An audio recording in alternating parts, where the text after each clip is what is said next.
In many ways, Midnight is about bringing people together, and magic is all around you. It's about learning empathy for people who aren't like you. It's finding hidden strengths. It's so beautifully powerful, and I think that it just sort of leaps off the screen. There's so much atmospheric potential. The landscapes, they're almost like a character in and of itself. We made these concept songs for all of the creatures. It's not often you get that creative license. Her journey paralleled with my journey, and like many of our journeys. Did Mama know about this? She discovers the world is more than what she has known it to be. Coming up against all of these monsters and large creatures where she can communicate with them, heal them, learn from them. Watching Hazel just fly through the world doing all of these things is just a lot of fun.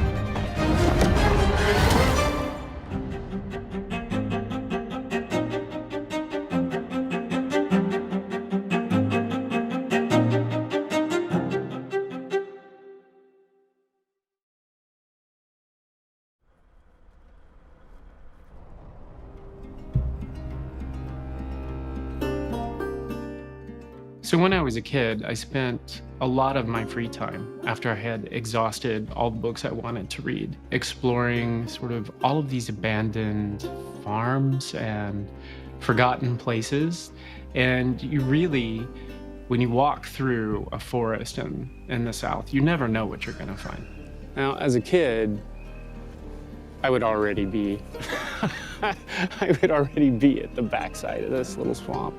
Finding plants like wild grapevines that were so thick and so gigantic, you didn't have to climb them. Mysterious buildings, and they seem to have never served any purpose at all. So you wonder, what was this for? Why is this here? Where did these people who built it go? What happened?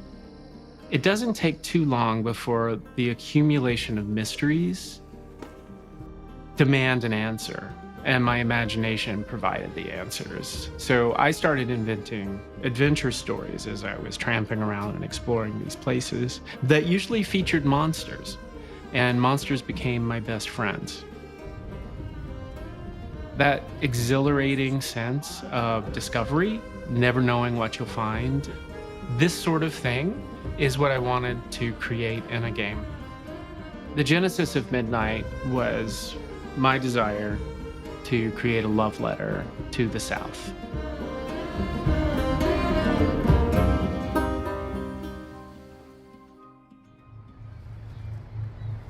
We are based in Montreal, which is in Quebec in Canada, and is pretty far from the South. We were lucky to have some team members who grew up in the South. None of us were experts in Southern folklore, but we had this monumental task of building a world that was iconic, did feel authentically Southern. And it was with a bunch of creatures that no one in Montreal had ever heard of. I mean, there are lots of people in the South who haven't heard of some of these cryptids. We reached out to Donna Washington, who is a world-renowned storyteller. And she came to our offices and she told a story to the entire company at the time. And it was captivating, it was mesmerizing. So I spent, I don't even remember what it was, 2 or 3 days, telling stories and taking questions and just sort of immersing the team in folklore.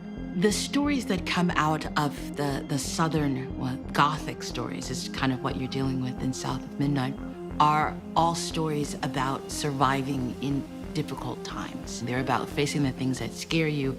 They're about tricking the things that scare you. They're about laughing at the things that scare you. But what was interesting with that team was as they got into the stories and they sort of joined us, it became clear, it became more obvious to them what the stories were about. We liked the idea of not just the South, but this Southern Gothic slant towards the Deep South. The stories are usually set in a small town. They usually involve something supernatural, and they're usually soaked in atmosphere. There's a thing that I like to think about called like an imaginary nostalgia for a place. So the idea is that you know, it's okay if players have not experienced like where these genres came from originally, but we're sort of reimagining them and celebrating them again to create like a really cohesive atmospheric world. And so for us, how I would have translated that to something visual is really leaning on the weight of the past. That's a big thing for Southern Gothic. Old decaying buildings, overgrowth, quiet places, old houses, places that tell a lot of old stories. And then there's the supernatural sort of magic realism element with ghosts and myths and legends. A lot of creatures in these folklore, they sort of balance on the edge between the known and the unknown. Almost all of the creatures within South of Midnight are inspired by folk tales from the various regions of the South. And if not a folk tale, it's taken from an urban legend that's well on its way to becoming a folk tale. Something's out there, clearly, something anomalous. People become obsessed with learning about them. But to date, no one's really gathered any conclusive evidence or proof that they exist, or really identified what they are. The creatures are all inspired by real folk tales. However, there's not a lot of visual information on the exact look of these creatures, which gave us a lot of flexibility to interpret them. For me, getting the tone, mood, and making sure they had this sort of dark elegance to them was really important. So while you'll see haints everywhere, every region has a distinctive creature, and they rule entirely. So each kingdom is structured so that you understand, how did a creature become a monster? The sort of variety of creatures that we have in South of Midnight is really cool. The creatures and just sort of like the wild embodiment of like nature, but also human anxiety is very interesting. But also like human errors and challenges and the ways that we hurt each other sort of manifest as creatures as well. There's some sort of whispered rumors about creatures that you shouldn't cross, that Hazel has to. Each creature that Hazel meets throughout her journey is going to have a specific impact on her. Some will be forcing her to face things that she has run away from. Others will simply create a huge sense of fear in her and summon her to dig deeper and to believe in herself. Now, ultimately, Hazel wants to assist creatures, but there are some that are not really alive. They are from a darker place, driven by trauma. They want to feed on guilt and fear. And these creatures she has to destroy. But the creatures with human souls, she wants to help. Magical realism is part of the vision for South of Midnight. Magic is real. Monsters are real. The unexpected can happen at any time. But the farther you go from the town center or the urban center, the more magical the world becomes. And it becomes a driving force, because once you start to notice even minor details that are out of place or unusual, you want more. And that's the way we built Midnight. For someone who, is a practitioner of a fundamental magical form, Hazel, your character, I think she likes it too.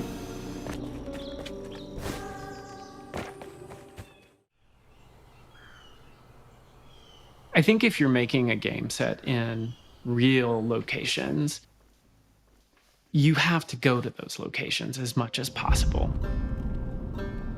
to sort of pick up on the vibe of these places. So in that spirit, I devised 2 week-long excursion/research trips to the South for all of the directors.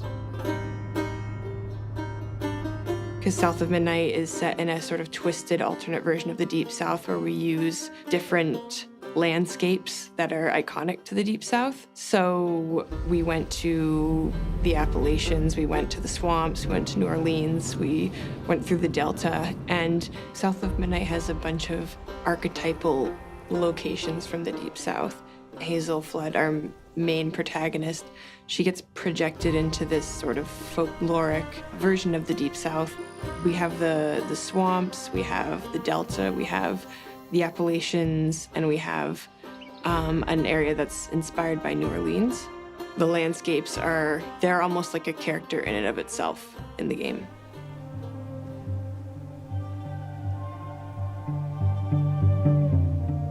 A lot of people who escaped from the plantation would go live in the swamps of like the Carolinas. People in like Florida and other places, they would go to the swamps because very few people are gonna follow you into a swamp.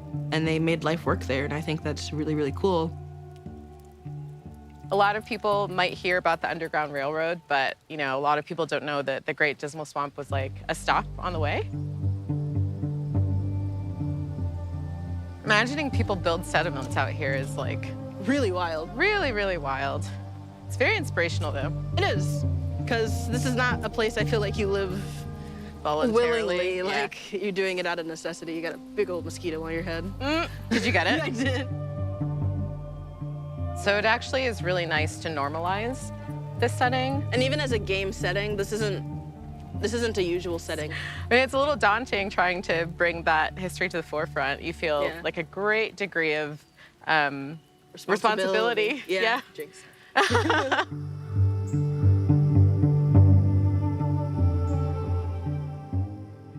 I like to make worlds that people might be familiar with in some way or another, but they might not realize they are, and twist them and sort of celebrate them. And I feel like we don't give players enough credit for wanting to see new worlds. So as we're going through each of these locations, we're going to be introduced to a new creature, a new person. We get a really interesting look into what's happened to them and what we can do to possibly help them. So that mood is then going to expand out into the environment. So we have a central theme. How can we reflect that in the environment? Is it going to be dark and gloomy? Is it scary? If so, it's going to affect the time of day. If it's something a bit more cheery, we can have that happening in the morning. The artists on our team have done such an incredible job really fleshing it out and making sure that the biome they're given really feels like that biome. And I would encourage people who are playing the game or watching gameplay to just look around and see what type of vegetation is there, what's on the ground, what materials, are you walking over. Just look at the animals. Like, there's so many little details to make you feel like you're in the Deep South. I wanted to try and ground the game in the Deep South by establishing very authentic soundscapes. And we did that by employing Andy Martin to go actually into the swamps of Louisiana and record over the course of 6 months, I believe, at different times of year, to capture the sounds of the South and the swamps. And we also worked with Thomas Rex Beverly to get sounds of the Kentucky mountains and Tennessee landscapes and soundscapes.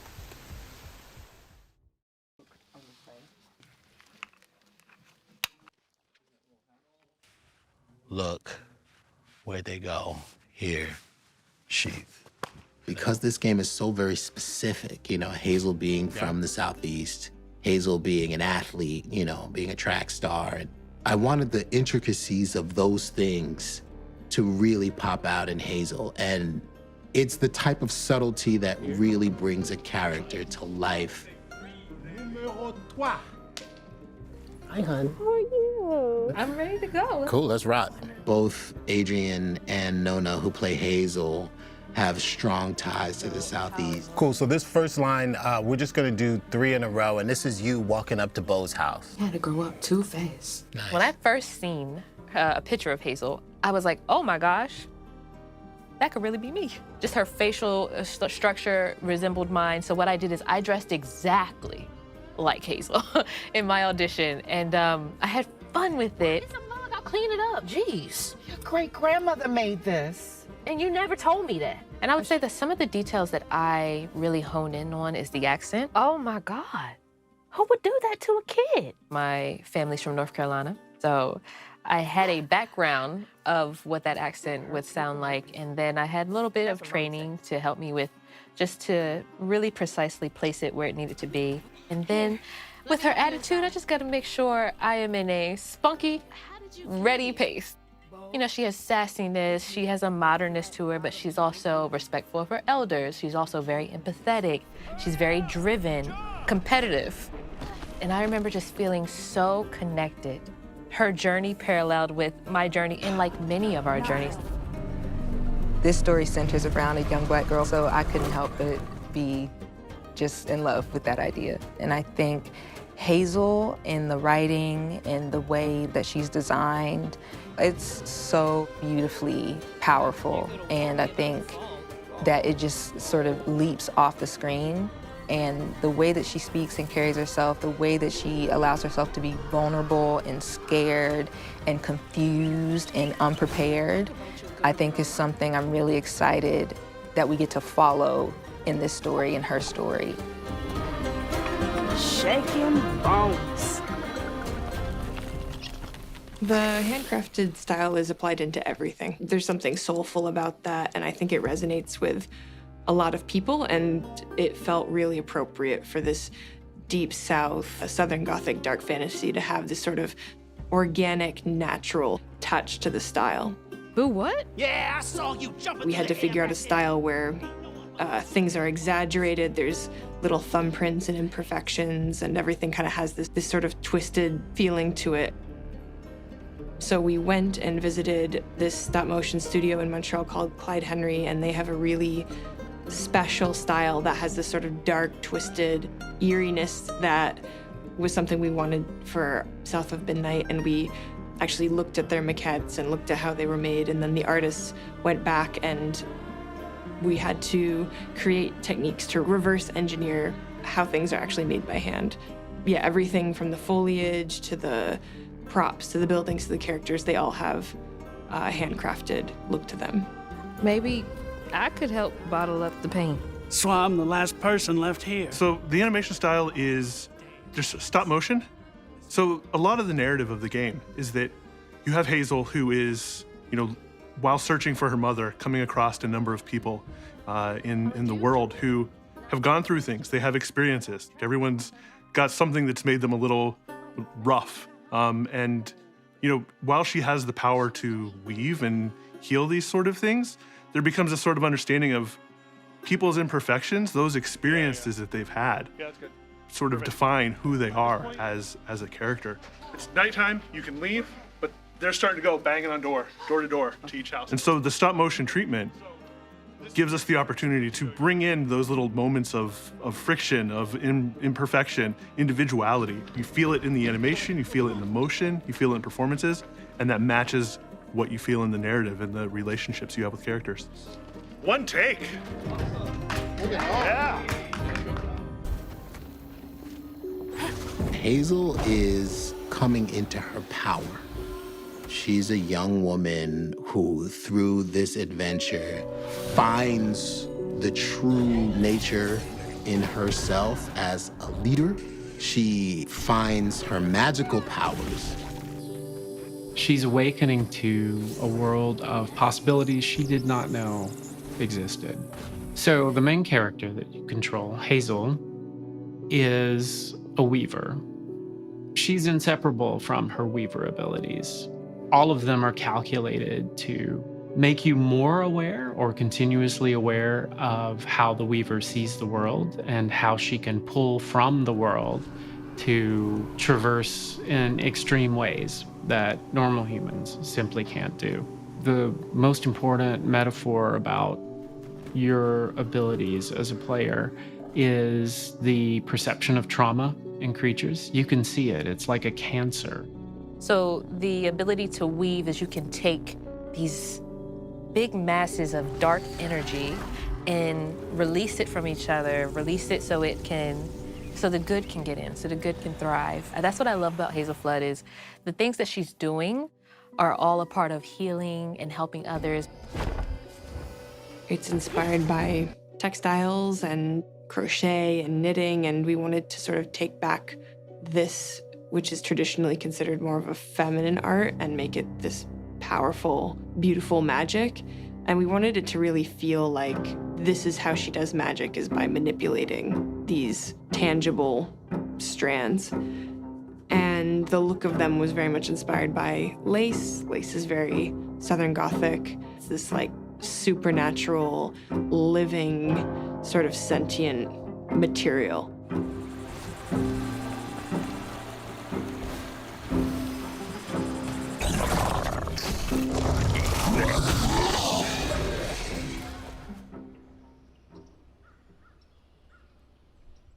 I was looking for a strong blend of diegetic music, using instruments and musical styles that are common to the various regions of the game that we were inspired by from the real South.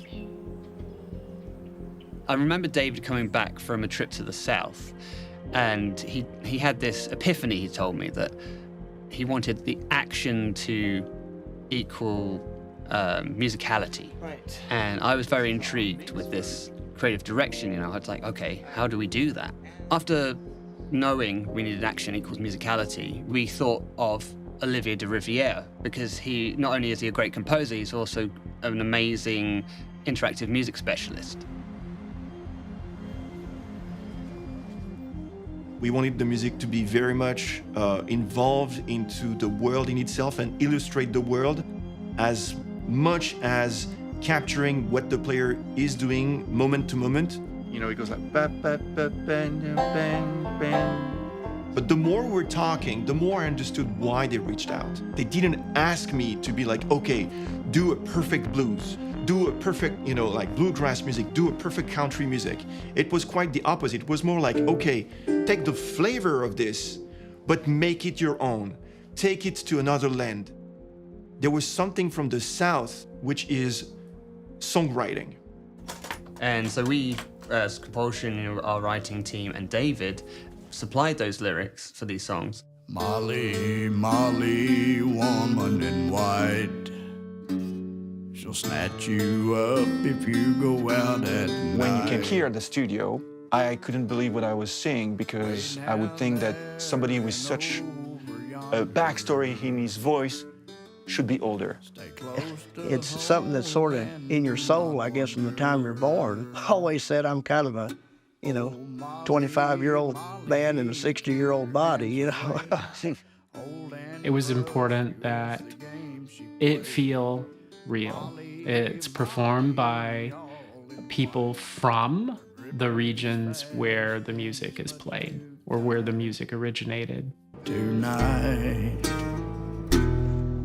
Yeah, going to Nashville was something. It's alive. It's just music all over the place. Walking up and down the main stretch, I think it's called Broadway, hearing all the music coming out, like seeing these performers, being able to go to the RCA studio and meet our performers, it's just historic, and I think influences how you make the game. And we wanted to work with these artists from the South, singers from the South, fiddle players, drummers, organ players. David was from a gospel church in Nashville, and the chords and play style is just incredible. Meeting the choir, and everyone's just got music running through their blood. It's amazing to be around, and often left me feeling quite inadequate. Feel good about this? All right, let's try that. Last night under... You're singing as the character. So you need to wear this sort of, persona that is not you, and you need to perform as this persona. So it's always magical when it happens, because the first takes, it's like a little bit, timid, a little bit like we don't know. And then I start to push and push and push and push. Mama will be there in the morning.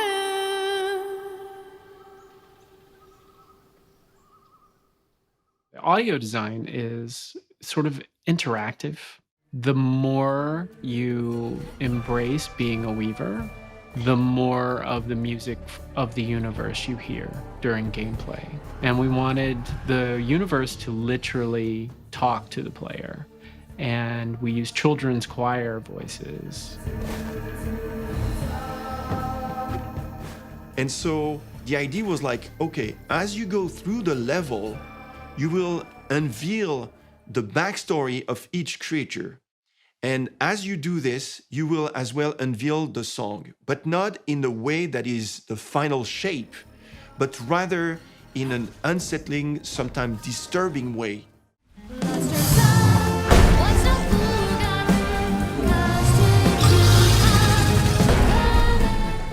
There is this entity that is very evil, and we said, okay, this is completely out of the scope of, let's say, guitars, banjo, all of this. This is like massive, and it can take over, yourself. So we were like, we need something that is completely different and something that is impressive. And that's why we picked up an orchestra for those moments.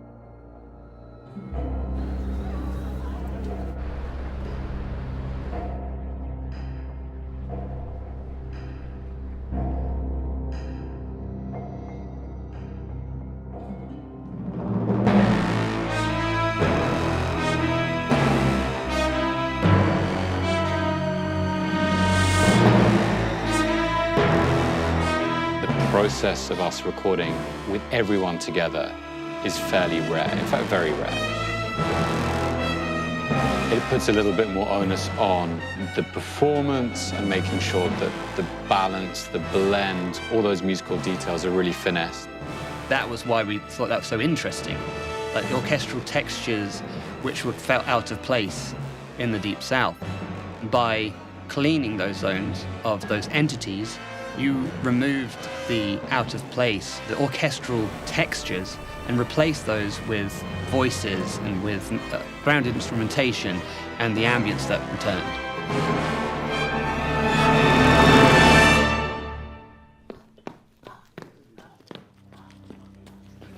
Because it's more like he's putting me down. I guess he has me at the waist. She's like, yeah. She's like this, so she just exaggerated more. Let's do one more. Yes, sir. Yes. Good look. Knees up.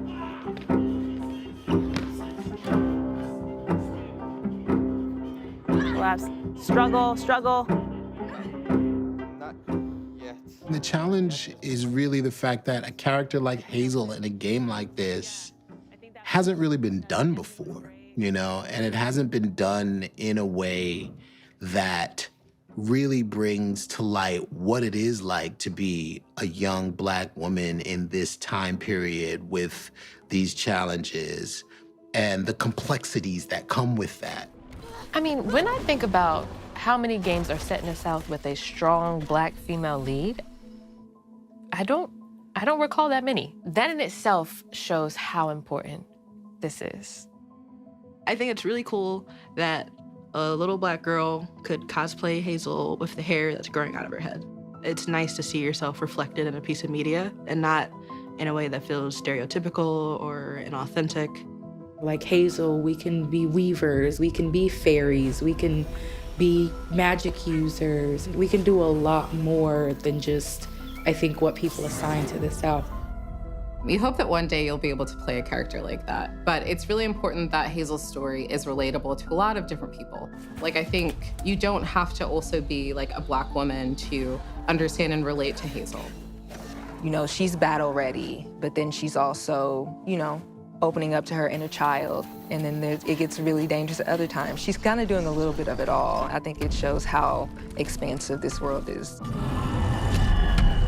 Whether these people are humans or they're a giant necrotic alligator, all of these creatures are worth helping, and helping in the way they want. Beautiful. Well done. I think that's just a really strong message that there is a power in healing.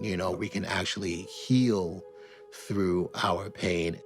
And it's a journey of finding empathy for those who seem like they shouldn't receive any at all.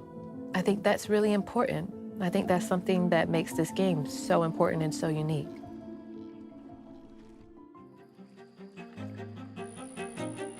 I'm gonna be sad to leave the world of Midnight. Having family that lives in the Deep South, there's just so much there from a cultural standpoint that just has endless depth and interest. This game has allowed us to really dive into that. I just want it to be something different. I want people to dive in and be like, I had never played anything like that before, or this was a totally new environment or very weird setting. I think people are going to go into this and walk away seeing a lot of characters and locations they're not familiar with. I think it is unique and different. In the end, I'm even surprised by the final music. I think everybody will be surprised. That's why it's a very big pleasure and a privilege to work on a production like this, because art prevails. I think that it's important to show the folklore, the magic, and the creatures in the South and share them with the whole world.